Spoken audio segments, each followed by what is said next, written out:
আসলে কি বিস্তারিত বলবো, এটা তো আপনারা দেখিনি যে যখন কোনো একটা ঘটনা হয় তাদের উপরে কি পরিমাণ টর্চার করে।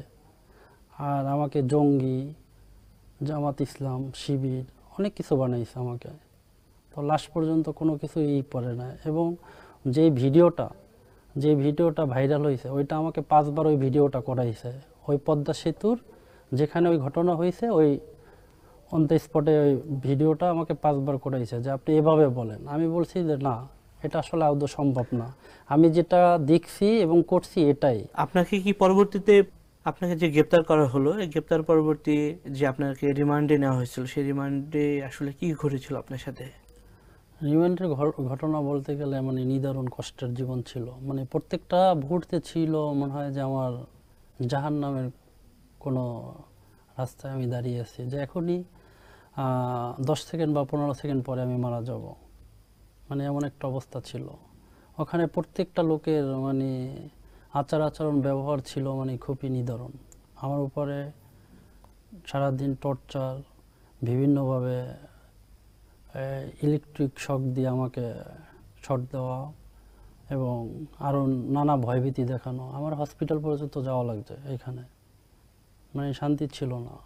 মনে হয় যে ওখানে খাবারটা খাবো আমি, মানে খাবারের সাথে বিষ মিশিয়ে দিবে বা এরকমের কিছু।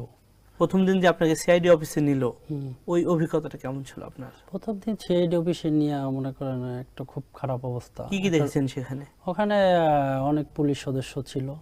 ওখানে একটা রুমের ভিতরে নিয়ে আমাকে আটকাই ফেলছে। রুমটা কেমন ছিল? রুমটা একটা ছোট রুমের মতো ছিল এবং হ্যান্ডকাপ ছিল। 4-5 জন আমাকে ধরে রাখছে, এই অবস্থা। আর অনেক লোক আসছে, বিভিন্ন কোশ্চেন করছে। এই কি কোশ্চেন করতো একটু যে কি আমি কি রয়ের লোক নাকি জামাতের এজেন্ডা নাকি এরকমের, না এটা দেখতে জামাতের মতোই লাগে, এই বিভিন্ন কোশ্চেন। এরপর তো পরের দিন আমাকে রিমান্ডের জন্য ডাকলো, নিয়ে নিলাম। পর থেকে মানে 7 দিন মানে খুবই বাজে অবস্থা। মনে করেন এক এক সময় এক একজন আসতো, আইসা নিয়ে যাইতো রুমের ভিতরে, খারাপ আচরণ করতো, এই করতো, বলো বিয়ে করো। প্রথম কয়েকদিন খুব ভয়ঙ্কর অভিজ্ঞতার কথা, মারছে, উপরে ঝুলে পিটাইছে এবং পরে আর কোনো খারাপ আচরণ, মানে পরে মোটামুটি হয়ে গেছে, নিয়ে যাবে। যে এমন অবস্থা হয়েছে আমার হসপিটাল যাওয়া লাগছে, মানে এই অবস্থা হয়েছে। আপনাকে যে যে হসপিটালে যেতে হলো, আসলে কি ধরনের টর্চার করছিল যার কারণে আপনাকে হসপিটালে যেতে হলো? কিছু কিছু টর্চার আছে যে মারলেও মানে থাকে না, এইভাবে জায়গাতে চিহ্ন থাকে না।